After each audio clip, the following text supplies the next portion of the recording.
अस्सलाम दोस्तों, मैं थोड़ा मेज़बान मियाँ मुंतफिल बट्टू ते अज मैं अपने भरा दोस्तों वास्ते लिया ना ट्रैक्टर फस गया बिलारस मेरे कज़न का ते ओनू असीं कड्ढन लगे हैं ते तुसीं मेरे सारे दोस्त जेह्ड़े ड्राइवर हज़रात ने अज कमेंट करके दस्सना भी फसया क्यों है।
स्वागा कितनी बेचे हैं?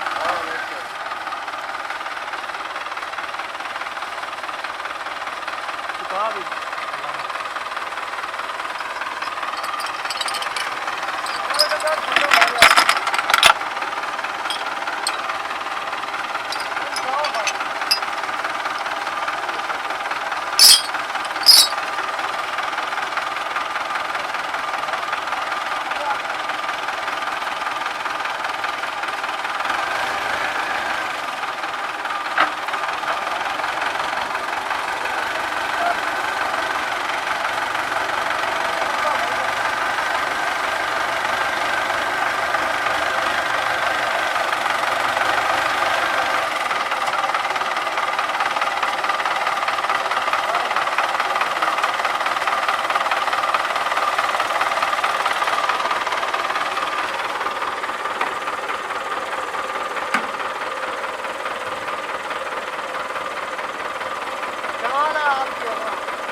दोस्तों तुसां वेख लिया जनाब ट्रैक्टर निकल गया है ਤੇ ਇਹ ਸੜਕ ਤੇ ਮੇਰਾ ਖਿਆਲ ਹੈ ਸਿੱਧਾ ਕੱਢਣ ਲੱਗੇ ਨੇ ਤੇ ਅੱਗੂ ਬੰਨਾ ਜਿਹੜਾ ਸੀ ਨਾ ਜਾਂ ਸੜਕ ਇਹ ਬੜੀ ਤਕੜੀ ਸੀ ਤੇ ਕੀ ਕਹਿੰਦੇ ਨੇ ਵੀ ਵਿੱਚ ਸਲਿੱਪ ਮਾਰ ਗਿਆ ਤੇ ਟਾਇਰ ਬਹਿ ਗਿਆ। ਜ਼ਮੀਨ ਬੜੀ ਪੱਕੀ ਸੀ ਜਿਸ ਚੀਕਣੀ ਮੱਟੀ ਕਹਿੰਦੇ ਨੇ। ਤੇ ਫਿਰ ਟਰੈਕਟਰ ਨੂੰ ਖਿੱਚਿਆ ਫੋੜ ਨਾਲ ਹੱਲਾਂ ਪਾਈਆਂ ਨੇ ਤੇ ਫਿਰ ਉਹਨਾਂ ਸੁਹਾਗਾ ਨਿਕਲਦਾ ਪਿਆ ਜਨਾਬ। ਤੇ ਅਕਸਰ ਜਨਾਬ ਜ਼ਮੀਂਦਾਰਾਂ ਦੇ ਨਾਲ ਇਹ ਹਾਲਾਤ ਹੋ ਜਾਂਦੇ ਨੇ ਜਦੋਂ ਮੁੰਜੀ ਦਾ ਸੀਜ਼ਨ ਆਉਂਦਾ ਕਦੀ ਕਦੀ ਫਸ ਜਾਂਦੇ ਨੇ। ਤੇ ਜ਼ਮੀਂਦਾਰ ਘਬਰਦੇ ਨਹੀਂ ਹੈਗੇ ਕਿਉਂਕਿ ਕਿਸਾਨ ਜਨਾਬ ਨਾ ਬਹੁਤ ਹੀ ਬਾਹਿੰਮਤ ਹੈ। ਹਰ ਕਿਸਾਨ ਹੀ ਖਾਓ ਛੋਟਾ ਹੈ ਜਾਂ ਬੜਾ ਹੈ। ਤੇ ਹੁਣ ਮੈਂ ਤੁਹਾਡੇ ਦੀ ਇਜਾਜ਼ਤ ਚਾਹਨਾ, ਤੁਹਾਡਾ ਮੇਜ਼ਬਾਨ ਮੀਆਂ ਮੁਹੰਮਦ ਅਫਜ਼ਲ ਬੱਟੂ। ਅੱਲਾ ਹਾਫਿਜ਼। ਪਾਕਿस्तान जिंदाबाद।